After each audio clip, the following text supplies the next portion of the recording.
The Keeping It Sporty podcast, a podcast where we talk about everything sports. We get excited. Take them down! Down! Yeah! We get tense. I might get kicked off this call for saying what I'm about to say, but we gotta trade vodka if we need this. We ask the hard-hitting questions. Do you think yoga could solve bigger problems in the world? We also learn some life lessons along the way. You keep grinding, you'll find your way. This is the way life works. All with your host, me, Elias Drakos. I've been your host, Elias Drakos. So long, and see you next time. Join me, and let's embark on a new adventure on the Keeping It Sporty podcast.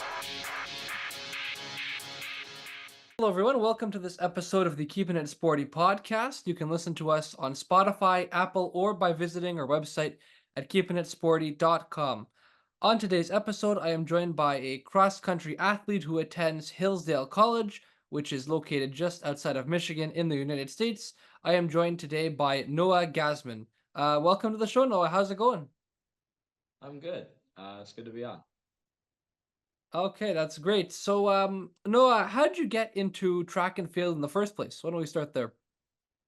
Um, Even back in elementary schools when I started running track in just for school, did some school events and enjoyed it. But then I started getting serious about it in high school, joining a club team called the Newmarket Huskies, and was hoping to run for a college, which I'm happy that I am able to do now, actually. Yeah, I was gonna say, obviously you're going to Hillsdale College in Michigan. So, why did you want to go to the U.S. in the first place, where as opposed to maybe staying here? Right. So I always wanted to run for the NCAA, just bigger, more competitive, right? Um, Hillsdale College is a D2 school, Division two. So it's the next tier, I guess, after Division one. Generally, just smaller schools, but still plenty of competition. And Hillsdale College in particular had what I wanted both on the academic side as well as the athletics. So it was a great choice. I see, I see. And then, what are you taking over at Hillsdale? I'm taking both philosophy and religion, so I'm trying to double major in that in hopes of teaching somewhere one day. Okay, okay, that's terrific. So I was gonna ask you now, what do you love most about running, and then what would you say is the most challenging thing about it? Right. What I love most about running is definitely the community. Whatever teams I've been on, club teams, school teams, it's always a good group of people who want to train together and get better, and you start forming really close bonds when you're pushing each other and working hard and going through something as challenging as running. Um, Most difficult part would be staying disciplined. Running is a tough mental game. It's not easy to continually push your body and your mind in this way, and going back at it day after day. Some days you don't want to, some days are great, but always going and attacking it regardless. That's probably the most difficult part. Now, do you feel like running for you is sort of like a safe space from the outside world sometimes when you feel maybe some pressure on yourself? Yeah, definitely. I would say that. It's very peaceful sometimes running alone, just being out in nature. Uh, Sometimes running with friends is good. It's a good escape from, you know, busyness of school. It's a good break from that, work or whatever you're doing. Just being able to get out there, and even exercising in general does that. So I think it's a great way to escape. Yeah, definitely. It's a big boost for everyone's mental health when you go and run or exercise and stuff like that, you know? So, um, now how would you say what's it like sort of balancing track and field with school? Because obviously for you, you're coming from, Toronto or Newmarket, I think you're from, if I'm correct. Yeah, you mentioned that earlier. Newmarket, going to Michigan, sort of a big change, I guess, for you. How would you say you balance school and track at the same time? Right. It's actually, I think, easier than people might think because there's such a schedule that I have to follow. Mm. So I have set times for practice, twice a week in the mornings, twice a week in the afternoons, and then just on my own some other days. So those are already set in place. And fitting in schoolwork around that, it's I kind of have to schedule everything, I guess. And when everything's kind of regimented like that, sleep schedules, um, everything seems to get done in a more orderly way, as opposed to if I didn't have a schedule, I might push things off or procrastinate more, perhaps. And I think just getting in the schedule is actually helps me more than uh, it hinders me being so busy. Yeah. No, that makes sense. I mean, obviously organization is a good thing, and if you have that, I mean, why not? It's always better to have things scheduled out, less clustered. I totally agree. Now, you mentioned you have some practices in the morning, some practices in the afternoon. What does a typical practice or even race day look like for you? If I were to come along on a day in your life, for example, how would that look? Right. So if we'll go to one of my morning practices, we have two workouts a week. Um, and that is uh, we start with a warm up. We go for a 3 mile warm up, and then we have our interval training. So it looks different depending on what race you run.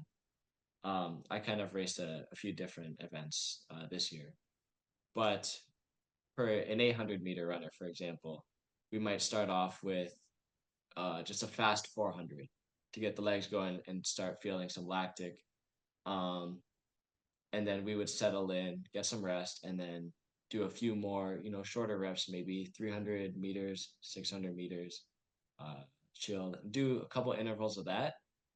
So the fact that it's broken up means you can go faster for different periods and work on your different systems. And then after the workout's over, go for another 3 miles to cool down. And all of that can be accomplished in about, I'd say, about an hour and 45 to 2 hours. Um, for some of the longer distance guys, it might be 2.5 hours to finish a workout like that. But then we also have practices that are we get there, we stretch, and then we go just for a run, come back, maybe do a few strides, which is just getting a little bit of speed in there without pushing too hard, so we can really come and be fresh for our hard interval days. Hmm. How would you say the competition is? I mean, obviously, big jump from high school to college now. How would you say the competition has really changed, in your opinion? Yeah.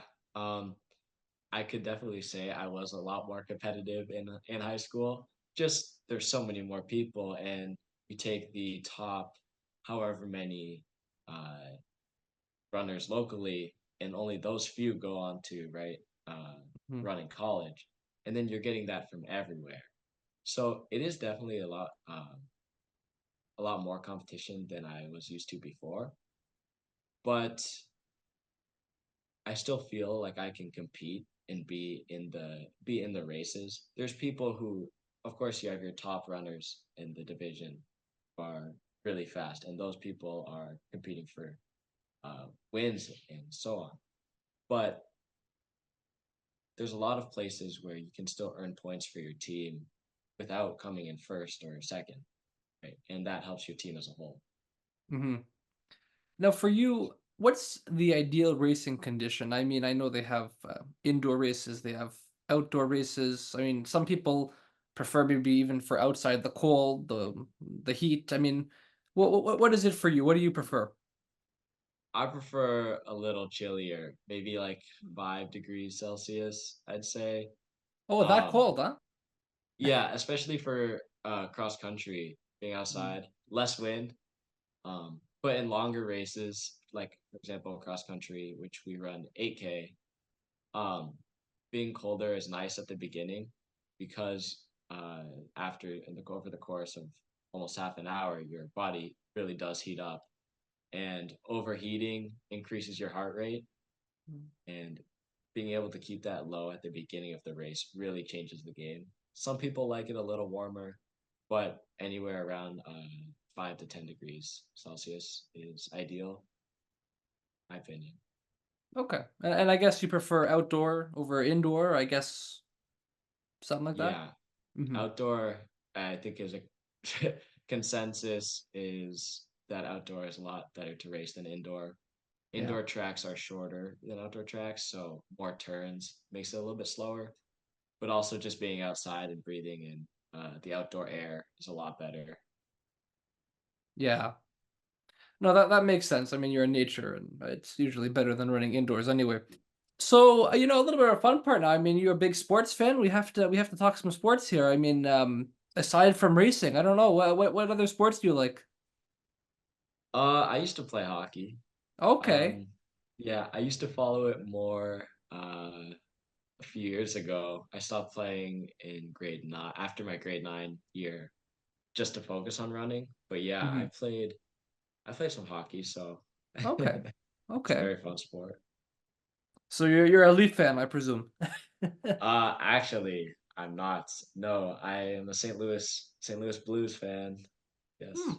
Okay. Even before they won the cup in 2019, I was a Blues fan, so stick with Hmm. that. Okay.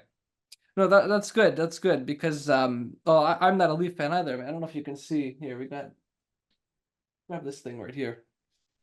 There, we got. I get a lot of hate for that, Oh. but I know. Oh, I know. I know. It's pretty bad. I know. It's not good. Here, we'll put that up. Well, I know. I usually get a lot of hatred for being a Habs fan. That's Oh, I can imagine, especially here. Oh my goodness.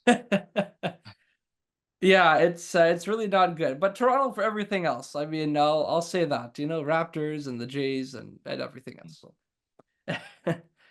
Definitely. Now, what would you say is some advice you could give maybe for some younger racers who are looking up to you and other kind of, I guess, professional racers who want to get into the sport? What's some advice you can give to them? Um, First, I would say if you're not already involved with other people or clubs or wherever you can find a group to run with and train with, definitely join that because like I said, the hardest part about running is actually staying motivated and staying disciplined and having people who are going to be there to support you and who are counting on you gives accountability. Also, I would say that for trying to, maybe run in college, reaching out to schools, reaching out to coaches. A lot of coaches, if you just email them, nice short email telling them about yourself and showing your interest, that's going to be really looked for. Um, and then, yeah, practically, I would say also just keeping focused on the days when you don't want to train, that Yeah. there's going to be other people who are training that day. And, if you want to stay up at that level, you got to keep competing and keep training, regardless of how you feel. Yeah, that's totally true. I mean, motivation is the first thing that you have to have if you want to do something like racing. Definitely. Now maybe a little bit of a fun question here. I mean, do you have any like superstitions that you have before a race, or are you not that superstitious of a person? Um, I always, I kind of do actually. Hmm. Not that, maybe it's just that I like it. Maybe not so much superstition, but I always shave on race days. So that's I always do that. And then I always do my hair. I always put some product in it. And I have a Mickey Mouse earring Hmm. that I got a while ago. I only have one of them, but I always put that in for races, Hmm. just for Okay. fun, like no reason in particular. You got to Yeah, have the look going while you're I racing, know. Yeah, Of I course. always. Definitely. Okay, and then last question here. Would you say, I mean, what's your go-to pregame meal before a race? Oh, I know it's okay. kind of tough because obviously, like, you're living, in the US, and I mean, I guess it's just whatever they serve. But I mean, what's your kind of ideal pregame meal? Would you say? Mm. So the night before, I like some salmon or some light fish and rice. I think that's good. Um, some pasta, you can't go wrong with that. Uh, but not too much heavy meat, like not really beef or even chicken sometimes. I try to stay away from that. And then day of, it's a lot of peanut butter and bread, pretty Mm, boring stuff. Maybe a granola bar if it's a later race, protein bar even, just kind of basic stuff that's not gonna upset the stomach. yeah. Because yeah, Yeah, that's the last thing you want when you're racing. I mean, you gotta gotta run away and go to the washer. Yeah, you definitely can't yeah, have that happen. it's true. Okay, well, this has been great. Noah, thanks so much for taking the time to come on. Again, I appreciate it, and all the best in the future with racing, with school, with everything. Right. Thank you for having me. No worries, man. Take care. You've been listening to the Keeping It Sporty podcast. Don't forget to listen to us on Spotify, Apple, or on our website at keepingitsporty.com. And make sure to follow us on Instagram at keepingitsporty. That's KEEPIN with no G, it sporty. SPORTY. I've been your host, Elias Drakos. So long, and see you next time.